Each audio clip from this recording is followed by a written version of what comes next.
Assalamualaikum warahmatullahi wabarakatuh. Perkenalkan, nama saya Undang Rizky Nurdin, mahasiswa 1 KPA IAIN Purwokerto dengan nomor NIM 2017 10 20 11. Di sini saya akan menjelaskan sedikit tentang mata kuliah Ulumul Hadis untuk memenuhi tugas ulangan tengah semester mata kuliah Ulumul Hadis. Langsung saja kita masuk pada pembahasannya.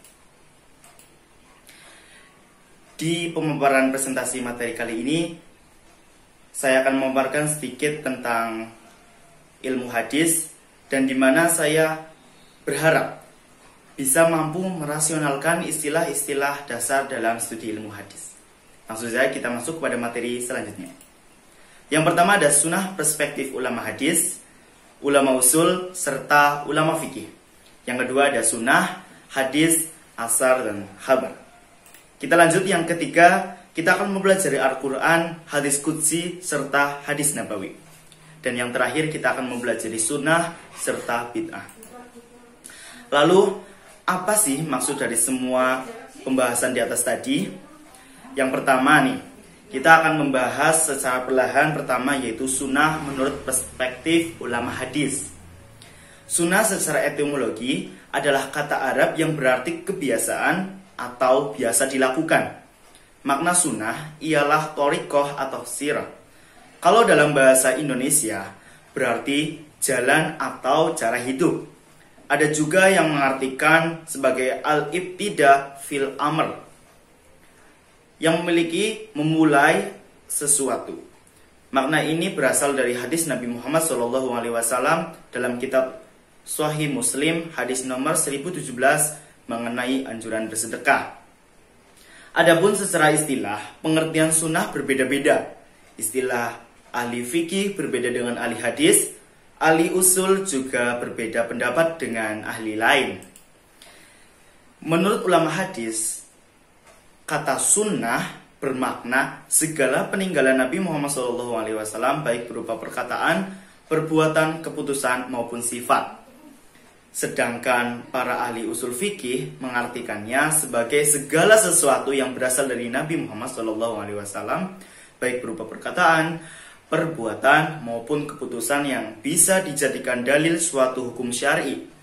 Jadi, para ulama usul fikih tidak menganggap sifat Nabi itu sunnah dan mensyaratkan sunnah ialah sesuatu yang bisa dijadikan dalil hukum syar'i, bukan yang lain. Kita lanjut kepada pembahasan yang berikutnya. Sementara itu, sunnah menurut para ulama fikih ialah segala sesuatu yang jika dikerjakan mendapatkan pahala dan apabila ditinggalkan tidak berdosa. Atau juga bisa diartikan segala sesuatu yang diperintahkan tapi perintah tersebut tidak absolut atau harus dikerjakan. Inilah arti sunnah yang biasa dipahami oleh kita orang Indonesia. Baik, kita lanjut ke materi yang berikutnya. Kita memasuki yang pertama, pembahasan yaitu sunnah. Apa sih sunnah? Pengertian sunnah menurut bahasa atau menurut etimologi, kata sunnah merupakan derivasi dari kata sana, yasunu, sunatan. Kata itu berarti cara, jalan yang ditempuh, tradisi atau adat kebiasaan atau ketetapan, apakah hal itu baik atau tidak terpuji maupun tercela. Kita menginjak materi pembahasan atau penguraian dari sunnah itu sendiri, yaitu macam-macam sunnah. Di sini yang pertama ada sunnah qauliyah, adalah bentuk perkataan atau ucapan yang disandarkan kepada Nabi Muhammad SAW yang berisi berbagai tuntutan dan petunjuk syarat, peristiwa-peristiwa atau kisah-kisah baik yang berkenaan dengan aspek akidah, syariah maupun akhlak. Yang kedua, ada sunnah fi'liyah. Apa sih sunnah fi'liyah itu? Sunnah fi'liyah merupakan segala perbuatan yang disandarkan kepada Nabi Muhammad SAW. Kualitas sunnah fi'liyah ini menduduki tingkat kedua setelah sunnah qauliyah. Sunnah fi'liyah juga dapat dimaknakan sunnah Nabi Muhammad SAW yang berupa perbuatan Nabi yang diberitakan oleh para sahabat mengenai soal-soal ibadah dan lain-lain seperti melaksanakan sholat, manasik haji, dan lain sebagainya. Kita lanjutkan, yang ketiga ada sunnah Tokoriyah adalah sunnah yang berupa ketetapan Nabi Muhammad SAW terhadap apa yang datang atau dilakukan para sahabatnya.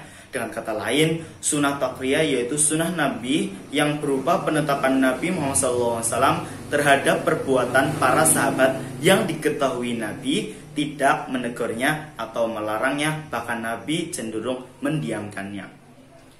Yang keempat ada sunnah hamiyah.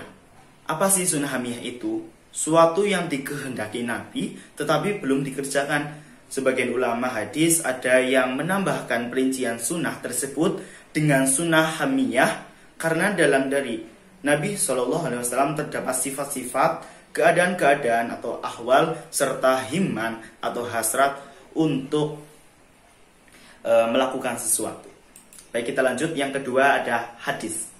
Pengertian hadis. Apa sih hadis itu? Hadis adalah segala sesuatu yang disandarkan kepada Nabi Muhammad SAW yang menjadi tumpuan umat Islam sehingga saat ini ajaran agama Islam memiliki kitab suci Al-Quran sebagai petunjuk hidup, hadis sebagai sumber hukum kedua setelah Al-Quran. Secara bahasa, hadis berarti berbicara, perkataan, percakapan. Hadis disebut juga sunnah, yang secara istilah berarti segala perkataan atau sabda, perbuatan, ketetapan dan persetujuan dari Nabi Muhammad SAW yang dijadikan landasan syariat Islam. Kita lanjut. Kategori hadis. Kategori hadis berdasarkan kualitas demi menjaga keabsahan hadis. Para ulama membagi hadis berdasarkan kualitasnya dalam 3 kategori, yakni hadis sahih, hadis hasan, serta hadis dhaif. Apa sih hadis sahih? Kategori yang pertama ialah hadis sahih yang sanadnya bersambung, diriwayatkan oleh perawi yang berkualitas dan tidak lemah hafalannya. Kemudian dalam sanad dan matanya tidak ada syadz atau kejanggalan dan li'at atau cacat. Yang kedua ada hadis hasan. Berurutan hadis yang terbilang lebih lemah dari sahih secara bahasa atau secara etimologi. Hasan artinya baik. Sehingga terkadang hadis kategori kedua ini masih kerap dianggap boleh menjadi dasar hukum. Yang ketiga yaitu hadis dhaif. Kategori hadis yang terakhir ialah hadis dhaif atau lemah. Hadis yang tidak memenuhi persyaratan hadis sahih dan hadis hasan. Disebutkan dalam Mazmumah Baikuni, hadis dhaif ialah setiap hadis yang kualitasnya lebih rendah dari hadis hasan adalah dhaif, dan hadis dhaif memiliki banyak ragam. Kita lanjut. Yang ketiga ada atsar. Pengertian atsar yaitu secara etimologi bisa disebut baqiyatul asya'i, yang berarti sisa dari sesuatu atau jejak. Adapun secara istilah atsar adalah segala sesuatu yang disandarkan pada sahabat atau tabi'in. Ada kalanya asar juga didefinisikan dengan segala sesuatu yang disandarkan kepada Nabi Muhammad SAW.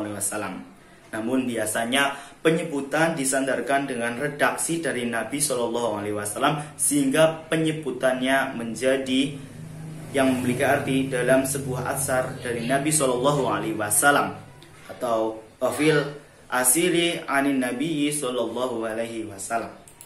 Yang keempat ada khobar. Pengertian khobar secara etimologi atau secara bahasa an-naba, yang berarti kabar atau berita. Adapun secara istilah khobar ini semakna dengan hadis sehingga memiliki definisi yang sama dengan hadis.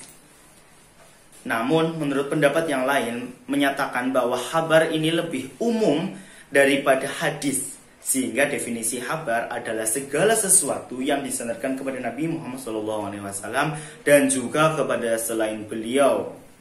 Syekh Utsman mengatakan, al-khabaru ma'udnifu ilan Nabi SAW wa ila ghairihi, yang artinya khabar adalah segala sesuatu yang disandarkan kepada Nabi dan juga disandarkan kepada selain Nabi. Yang ketiga, kita akan memasuki pembahasan Al-Quran, hadis qudsi, serta hadis nabawi. Pengertian Al-Quran menurut bahasa berarti bacaan atau yang dibaca. menurut istilah Al-Quran adalah wahyu Allah Subhanahu wa Ta'ala yang diturunkan kepada Nabi Muhammad SAW melalui malaikat Jibril sebagai petunjuk bagi umat manusia. Yang kedua, hadis qudsi. Apa sih hadis qudsi? Hadis qudsi merupakan salah satu hadis yang ada dalam agama Islam, berasal dari bahasa Arab yang artinya suci. Di dalam hadis qudsi menggunakan kata Allah berfirman. Maksudnya adalah ketika Rasulullah SAW mengatakan sesuatu hadis menggunakan kata Allah berfirman, berarti hadis tersebut bersumber dari Allah Subhanahu wa Ta'ala. Yang ketiga, hadis nabawi. Hadis nabawi adalah semua hadis yang disandarkan kepada Nabi Muhammad SAW, baik perkataan atau qauli, perbuatan atau fi'li, maupun ketetapan atau takrir dari beliau. Perbedaan dari segi bahasa, ada perbedaannya nih. Al-Quran diturunkan dengan bahasa dan maknanya langsung dari Allah Subhanahu wa Ta'ala. Hadis qudsi adalah hadis yang maknanya dari Allah, sedangkan bahasanya dari Nabi. Hadis nabawi adalah maknanya dan bahasanya dari Nabi Muhammad SAW. Perbedaan dari segi periwayatannya, Al-Quran tidak boleh diriwayatkan maknanya saja karena dapat mengurangi kemukjizatannya. Jika hadis qudsi dan hadis nabawi boleh diriwayatkan maknanya saja. Yang terpenting dalam hadis adalah penyampaian maksudnya.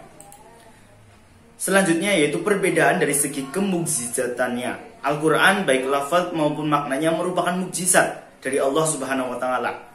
Tetapi jika hadis qudsi dan hadis nabawi bukan merupakan mukjizat. Yang selanjutnya yaitu perbedaan dari segi nilai membacanya. Al-Quran diperintahkan untuk dibaca, baik pada waktu sholat maupun di luar sholat, sebagai ibadah. Baik orang yang membacanya itu mengerti maknanya maupun tidak mengerti maksudnya. Hadis qudsi dan hadis nabawi dilarang keras dibaca ketika sholat, dan membacanya tidak bernilai ibadah. Yang terpenting dalam hadis adalah untuk dipahami, dihayati, dan diamalkan. Yang keempat, ada sunnah dan bid'ah. Apa sih sunnah dan bid'ah itu? Sunnah secara bahasa adalah jalan yang dilalui. Namun secara umum, sunnah adalah jalan yang terpuji. Meski terkadang sunnah juga digunakan untuk selain itu. Apa sih bid'ah? Bid'ah adalah jalan dalam agama yang dibuat-buat, yang menyerupai syariat, yang dilakukan dengan tujuan berlebih-lebihan dalam beribadah kepada Allah Subhanahu wa Ta'ala.